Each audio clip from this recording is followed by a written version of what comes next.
Something else we wanted to hit on, we didn't really get to it late last week. Mazz has on his baseball programming.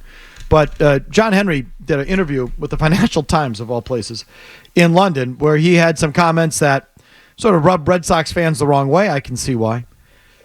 And we sort of tied into some recent comments by Wyc Grousbeck as well, and sort of contrasting the two. But going back to John Henry and the Red Sox, Mazz, what did he say, and what do you think the fallout is from it? Okay, so again, he made a comment to the Financial Times. Because fans expect championships almost annually, they easily become frustrated and are not going to buy into what the odds actually are, 1-20 or 1-30. And then there was also a question in there. The reporter for the Financial Times asked Henry point blank, do you plan to sell? And he said, no, we don't sell assets. That's the one I really disliked. Okay. So now, again, those two comments highlight what people's problem is with Red Sox ownership at the moment, which is that the Red Sox are now nothing more than a quote-unquote asset, and that all they're doing is playing math. Our chances of winning every year are 1-20, 1-30 at best, so we're not going to overextend into the team in terms of investing in a championship. The odds are the odds, and we're going to do what we do, and then you're going to get a championship every 20 or 30 years. That was basically the tenor of it. Wyc Grousbeck said the exact opposite, and it was a story in the Boston Globe today. And there have been comments that Grousbeck has said in the past that we are going to put banners up or die trying. I'm giving you sort of an amended version of that or an edited down version of that. But we're going to go all out. We don't care if we lose money. We're going to go out and win championships, and that's what we're here to do. And so the easy thing to do now is to contrast those two statements and where they are. Well, here's a direct quote. We're fans who bought the team, said Grousbeck. We're doing this for love. We're doing this for Celtic pride, and we're going to put everything we can into the team to win a banner, to win a championship. John Tomasi writes, is summarizing, that the Celtics will probably owe $75 million in luxury tax payments next year, and per reports could conceivably be staring at $300 million just in tax bills. Mm-hmm. That's on top of their payroll. A $300 million tax bill 2 years from now, when Jason Tatum's Supermax extension kicks in, if they keep the band together. $300 million. Tomasi writes, you juxtapose that against Henry, who continues to perpetrate his seeming offense that, quote, it's expensive to have baseball players. As he memorably muttered to the boos at the team's 2023 winter weekend. In the Financial Times interview, he criticized fans for becoming easily frustrated, as Mazz just mentioned, and not recognizing the simple math that winning it all is really just a 1-20 or 1-30 crapshoot. It is quite the contrast. Oh, my gosh. The contrast is striking. And look, I spent some time on this at the end of last week with regard to Henry's comments on the baseball hour, as you said. The 1-20 and 1-30 comment, first of all, you can take 10 or 15 teams in baseball right out of the gate and throw them out the window. It's not a 1-30 league. It's a 1-10 league. Right. I was going to say 1-10, 1-15 tops, but there aren't 15 teams in baseball that can win the World Series. The problem now is that you're not one of the 10 that can. But he's charging the ticket price for one that should be in that top 10. That's the thing. This is why people are so pissed off. And he's talking about them like they're the Rockies or the White Sox. Oh, it's ridiculous. And the other part of it is, do you think fans realistically expect a championship every year? No, of course not. They expect them to be competitive, though, again, for the ticket price and, the investment that they've put into this team their whole lives, how the team used to be treated by this ownership. The expectation is that high for a reason, and rightfully so. So the 1-20 and 1-30, that is only true if 20 or 30 are trying every year. Okay, that is only true if they're all trying. Right. If they're not trying, the odds are better. Unless you're one of the ones that isn't really trying. Unless you just want to live in this gray area of, let's be the third wild card team, win enough to get to 85 games, sneak into the playoffs, and then roll the dice. And even then, it still feels like teams with high payrolls almost routinely win the World Series, or pretty damn near close. So, does spending money guarantee you a championship? No. But to win one, you probably have to spend. And again, I'm not even saying 100%, but almost every team that wins has a high payroll. Grousbeck told the Globe that he's losing money. and doesn't care because he's doing it for quote-unquote Celtic pride in pursuit of another championship. For me, it's a little eye-rolly, the Celtic pride thing. You know how I feel about that. But I generally think, taking out the happy talk, I think generally speaking, Wyc Grousbeck's heart is in the right place. I think he is a fan. Sure.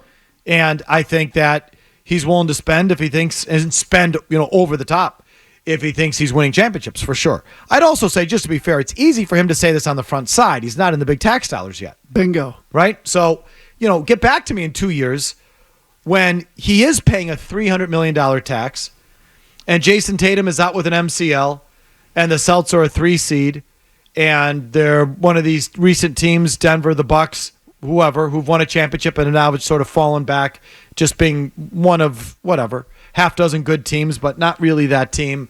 And guys are hurt and he's had to move on from guys and now he's paying a $300 million tax bill and not winning championships. I'd like to see the interview then. So it's easy to say on the front side of it. Of course, because again, right now you're the best team in the league. And so there are a lot of owners. And you haven't paid those bills yet. It's coming, but you haven't paid it yet. Right, and there are a lot of owners that if you said to them, well, you have the best championship odds of anybody in the league, there are a lot of owners that would say, okay, now we'll spend. Not everyone. Mm-hmm. A lot of them don't. But when you're at this stage, Sam Kennedy made this comment in spring training that when we get back to the point where we have our nucleus, we'll spend again. Now, I don't know if I believe him, but he said it.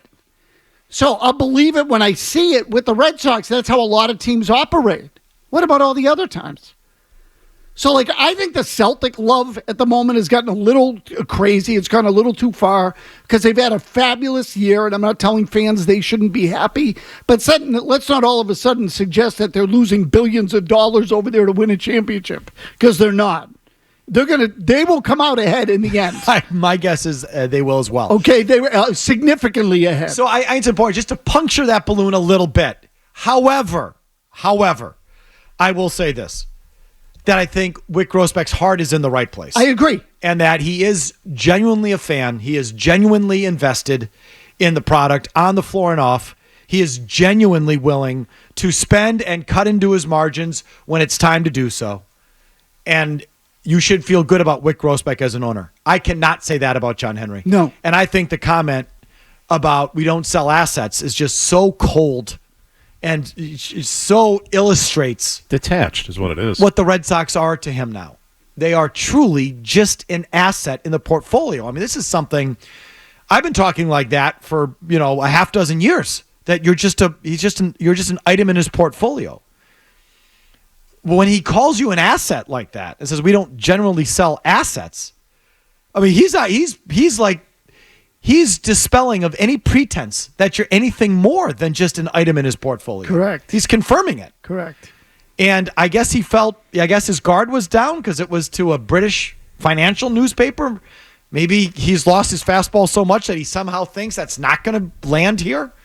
Like they don't have the internet or something. I don't know. I can get away with saying a little bit more to a British reporter. We'll keep it proper hidden, we will, John. It all gets shared now, John.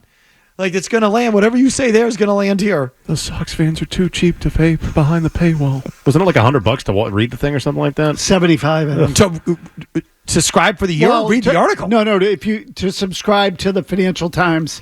But in order to get the story, you could do it for $1. Oh. But to get the... but then you have to go in and cancel. Correct. Kiss my ass. So I bet you the hoops they make I'll you show jump you a through. workaround. Yeah, right. How to cancel the thing.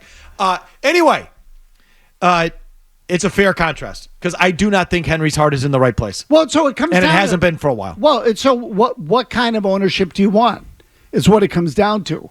The only thing I'd push back on, because I got into a sort of back and forth a little bit with a good friend of mine who said, this is the difference between local ownership and not local ownership.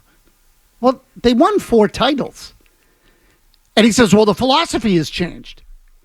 Well, then that's what it is. The philosophy changed. Yeah, it's not local, not local.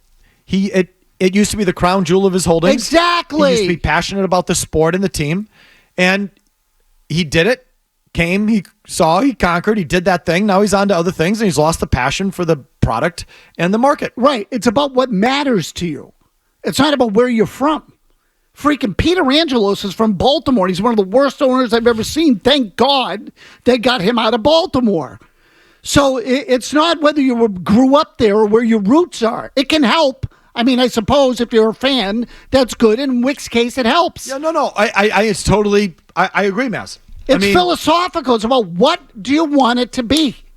If it's just a business holding, if that's all it is, well, then, then winning a championship is not going to be your primary focus. I mean, Jimmy, we talked yesterday a little bit about Mark Cuban. You want him to be Mark Cuban. A lot of people love Mark Cuban. He's from Pittsburgh.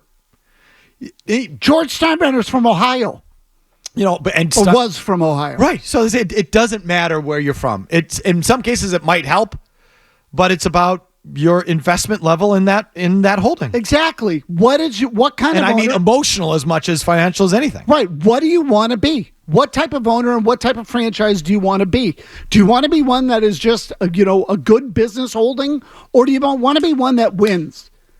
And the irony to me is that I think it's so much more valuable to the brand if you win.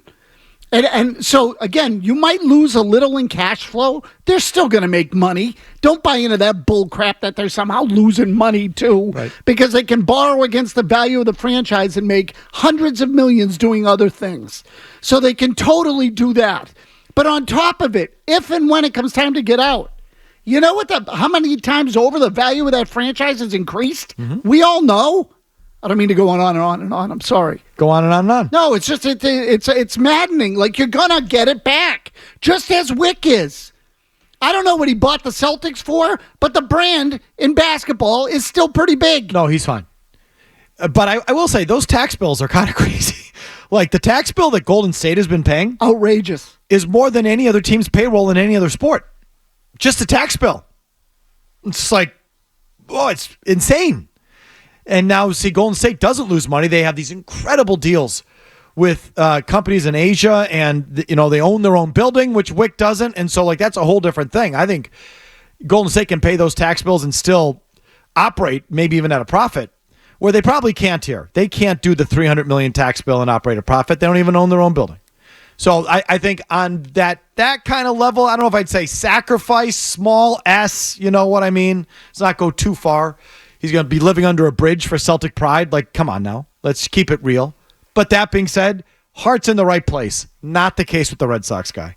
So there's your contrast. Yes, Jimmy Stewart. The Warriors, the last 6 seasons, have spent over $500 million in tax. Just in tax. Just in tax. That's before you get to the payroll. Yep.